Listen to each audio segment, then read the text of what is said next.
ये वीडियो आज उन बच्चों के लिए होने वाली है जो एलपीयू नेस्ट देना चाहते हैं, लेकिन उनको ये नहीं पता है कि एलपीयू नेस्ट होता क्या है और उससे क्या क्या फ़ायदे हो सकते हैं। क्योंकि आज के टाइम पे एलपीयू में हर कोई एडमिशन लेना चाहता है, हर कोई चाहता है कि उसका एलपीयू में एडमिशन हो, लेकिन उसको ये नहीं पता है कि वो कहीं ना कहीं ऐसी चीज़ें मिस कर देता है जिससे कि उसको फ़ायदा होने वाला था। जैसे कि सबसे बड़ा फ़ायदा है एलपीयू नेस्ट से एग्ज़ाम देने का। अब ये एक एंट्रेंस एग्ज़ाम है और साथ ही साथ में इससे जो है ना आपको स्कॉलरशिप भी मिलती है। हाँ बिल्कुल, स्कॉलरशिप मिलती है आपको, मतलब कि आपका एग्ज़ाम भी होगा एलपीयू में एडमिशन के लिए और साथ में आपको स्कॉलरशिप भी मिलेगी। तो इस वीडियो में मैं आपको वो सब फ़ायदे और वो सब काम की बातें बताने वाला हूँ एलपीयू नेस्ट के बारे में, जो आपको ना ही पता होगा और बहुत से लोग आपको बताते भी नहीं है। यहाँ तक कि एलपीयू भी खुद आपको इस चीज़ के बारे में नहीं बताता है। तो ये वीडियो लास्ट तक देखना और आपको पता चल जाएगा क्यों आपको एडमिशन एलपीयू में एलपीयू नेस्ट के थ्रू ही लेना चाहिए और कोई दूसरा तरीका आपको नहीं अपनाना चाहिए। तो चलिए वीडियो स्टार्ट करते हैं। तो सबसे पहला जो फ़ायदा है वो ये है कि एलपीयू में जो है ना आपको स्कॉलरशिप भी मिलती है एलपीयू नेस्ट के थ्रू, मतलब कि एडमिशन भी होता है और स्कॉलरशिप भी मिलती है। अब ये चीज़ जो है एलपीयू ने इसलिए स्टार्ट करी थी कि ताकि ज़्यादा से ज़्यादा बच्चे स्कॉलरशिप ग्रैब कर सके अपना एडमिशन लेते टाइम। देखो सबसे पहला पॉइंट तो ये है कि आपको लगता होगा कि एलपीयू नेस्ट सिर्फ और सिर्फ एक एंट्रेंस एग्ज़ाम है, मतलब कि एक नॉर्मल सा एलपीयू में एडमिशन लेने के लिए एक एंट्रेंस एग्ज़ाम है। यहाँ तक तो आप ठीक हो, लेकिन आपको ये नहीं पता है कि एलपीयू नेस्ट के थ्रू आपको स्कॉलरशिप भी मिलती है और स्कॉलरशिप इतनी शानदार मिलती है, वो आप मेरी बाकी की वीडियोस में जाकर के देख सकते हो, वरना ये वीडियो लॉन्ग हो जाएगी। तो मन चाहे तो आप मेरा चैनल विजिट कर सकते हो और जाकर के वीडियो चेकआउट कर सकते हो, ठीक है। और जो दूसरा सबसे बड़ा फ़ायदा है कि एलपीयू नेस्ट इतना ज़्यादा ईजी है कि एक बच्चा जिसने एनसीईआरटी की बुक्स पढ़ी हो अच्छे से और उसके कॉन्सेप्ट्स क्लियर हो, वो आराम से 50% स्कॉलरशिप या फिर 40% स्कॉलरशिप भी ग्रैब कर सकता है, ठीक है। और तीसरा सबसे बड़ा फ़ायदा ये है कि एलपीयू नेस्ट में कोई भी नेगेटिव मार्किंग नहीं होती है। मतलब कि बहुत से बच्चों को लगता है कि आज मैं अगर जो एग्ज़ाम देने जाऊंगा तो फिर हो सकता है कि मैं कुछ ना कुछ गलत लिख दूं और उससे मेरी जो है नेगेटिव मार्किंग हो जाएगी, मतलब कि कहीं ना कहीं 1 या 2 मार्क्स घट जाएंगे। पर ऐसा नहीं है, एलपीयू नेस्ट के अंदर आपको कोई भी नेगेटिव मार्किंग देखने को नहीं मिलती है। अगर जो आपने किसी क्वेश्चन का आंसर किया है तो आपको कोई दिक्कत की बात नहीं है अगर जो आपने गलत भी कर दिया है, क्योंकि नेगेटिव मार्किंग तो है ही नहीं। तो जाओ और आराम से एलपीयू नेस्ट दे करके आओ और बेफिक्र होकर के आप एग्ज़ाम दे सकते हो, क्योंकि नेगेटिव मार्किंग नहीं होगी तो आपके मार्क्स भी नहीं घटेंगे। और बहुत से बच्चों को तो ये भी नहीं पता है कि एलपीयू ने पिछले साल ही 100 करोड़ से ज़्यादा की स्कॉलरशिप बच्चों में बांटी थी।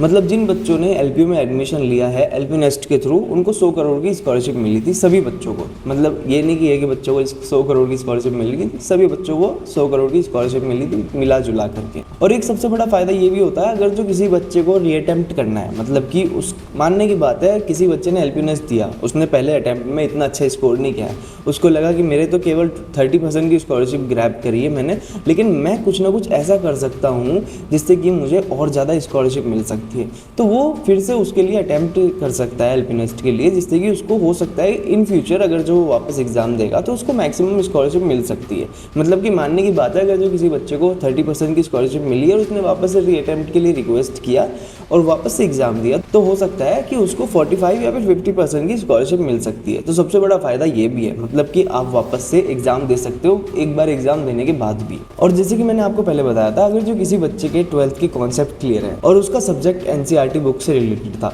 तो कोई दिक्कत की बात नहीं है। बस आप थोड़ी सी प्रिपरेशन कर लो बैठ करके और उसके बाद एलपीयू नेस्ट के लिए अप्लाई कर दो और आप हो सकता है कि 30, 40 या 50% स्कॉलरशिप बड़े आराम से ग्रैब कर सकते हो। और जिनको नहीं पता है उनको ये बता दो, एलपीयू में 100% स्कॉलरशिप का ऑप्शन भी अवेलेबल है। मतलब उसके लिए कुछ क्राइटेरियाज होते हैं, वो आपको कंप्लीट करने पड़ते हैं। वो चाहे तो आप मुझे कांटेक्ट कर सकते हो इस व्हाट्सएप नंबर पे, या फिर खुद एलपीयू की ऑफिशियल वेबसाइट पर विजिट करके चेकआउट कर सकते हो। अब बात करते हैं कि भैया सब कुछ आपने बता दिया है, लेकिन अप्लाई कैसे करें। कुछ नहीं करना है आपको, बस मेरा डिस्क्रिप्शन चेकआउट करना है, उसमें आपको ऑफिशियल लिंक मिलेगा एलपीयू नेस्ट का। अब उस लिंक पर आपको क्लिक करना है और क्लिक करने के बाद आपसे कुछ छोटी मोटी डिटेल्स मांगेगा, आप तो आप उसको फिलअप कर दो, ठीक है। तो जब आप सबमिट करने वाले होंगे तो ये मेरा कूपन कोड है, आप इसको अप्लाई कर सकते हो कुछ इस तरीके से।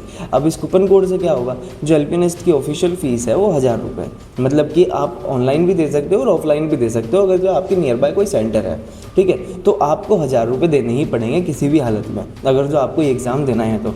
लेकिन मेरे कूपन कोड से आपको 200 रुपये का डिस्काउंट मिल जाता है। मतलब कि पहला फ़ायदा तो आपको यही हो जाता है कि आपको 200 रुपये का डिस्काउंट मिल जाता है, और दूसरा फ़ायदा आपको ये हो जाता है कि आपको बहुत ज़्यादा स्कॉलरशिप मिलती है एलपीयू नेस्ट के थ्रू, और साथ में इतनी बड़ी बड़ी, इतनी अच्छी और इतनी शानदार यूनिवर्सिटी में एडमिशन लेने का मौका मिलता है, तो इससे अच्छा क्या ही हो सकता है। तो देखो ये सब हो गया एलपी नेस्ट के बारे में।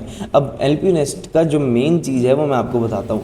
इसमें होते हैं फेसेस, फेज़ 1, फेज़ 2, फेज़ 3। अब दुख की बात यह है कि फेज़ 1 एंड हो चुका है, तो अब करे तो करेगा, तो अभी चल रहा है फेज़ 2, और फेज़ 2 की जो डेट थी वो थी 20 मई, लेकिन अभी बढ़ चुकी है, मतलब कि 31 मई हो चुकी है। तो अगर जो आप 31 मई से पहले अप्लाई करते हो तो आपका फ़ायदा क्या होने वाला है? आपका फ़ायदा ये होने वाला है कि फेज़ 1 में जो स्कॉलरशिप का डिडक्शन हुआ था, मतलब कि जो कैटेगरीज थी जैसे कि ए, बी, सी और डी, तो कैटेगरी बी में 50% की जगह 45% स्कॉलरशिप हो गई थी, मतलब कि 5% स्कॉलरशिप घट चुकी थी, और यही होने वाला है 31 मई के बाद। अब इसमें क्या होगा ना, आपकी जो कैटेगरी ए में 60% की स्कॉलरशिप है वो डायरेक्ट हो जाएगी 55%। मतलब कि अगर जो आप सोचते रहे बार बार कि मैं करूँ या ना करूँ, करूँ या ना करूँ, तो हो सकता है इस सोच के चक्कर में आपको 5 से 10% की स्कॉलरशिप का घाटा देखने को मिल सकता है। मानने की बात है, अगर जो कैटेगरी ए में 60% स्कॉलरशिप है तो वो 55 हो जाएगी, और कैटेगरी बी में अगर जो 45% स्कॉलरशिप है तो फिर वो सिर्फ और सिर्फ 40% हो जाएगी, और अगर जो लास्ट वाली कैटेगरी में मतलब कि कैटेगरी डी में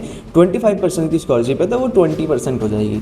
तो इतना ज़्यादा नुकसान होने वाला है आपका सिर्फ और सिर्फ थोड़ा सा लेट करने की वजह से। तो एक मौका तो आपको 20 मई का मिला, अब दूसरा मौका आपको एलपीयू आखिरी बार दे रहा है, वो है 31 में। और अगर जो इससे पहले अप्लाई नहीं करते हो तो आपको नुकसान झेलना पड़ेगा 5% या फिर 10% स्कॉलरशिप का। और बिल्कुल भी मत सोचो, अभी के अभी डिस्क्रिप्शन को चेकआउट करो, वहाँ पर जो लिंक है उस पर क्लिक करो, बिल्कुल ऑफिशियल लिंक है, कोई भी दिक्कत परेशानी वाली बात नहीं है। आप जाकर के बिल्कुल आराम से एलपीयू नेस्ट के लिए अप्लाई कर सकते हो, और जब सबमिट करोगे तो ये मेरा कूपन कोड यूज़ करना बिल्कुल भी मत भूलना, जिससे कि आपको 200 रुपये का डिस्काउंट मिल जाएगा और फॉर्म हो जाएगा आपका 800 रुपये का। और साथ में अगर जो कोई भी दिक्कत परेशानी आती है, मानने की बात है किसी कोर्स से रिलेटेड, एलिजिबिलिटी से रिलेटेड, प्लेसमेंट से या फिर फीस से रिलेटेड, तो आप मुझे इस व्हाट्सएप नंबर पर कॉन्टैक्ट कर सकते हो, जिससे कि मैं आपको हेल्प कर सकूं और आपके जो डाउट है वो क्लियर हो सके। ठीक है, तो बस इतना ही यार इस वीडियो में, और मिलते हैं अगली वीडियो में किसी और नए टॉपिक के साथ। और अगर जो कुछ आपको पूछना है तो आप मुझे डायरेक्ट कमेंट में भी पूछ सकते हो, जिससे कि मैं आपको रिप्लाई करूँगा और आपको सही गाइड करूँगा।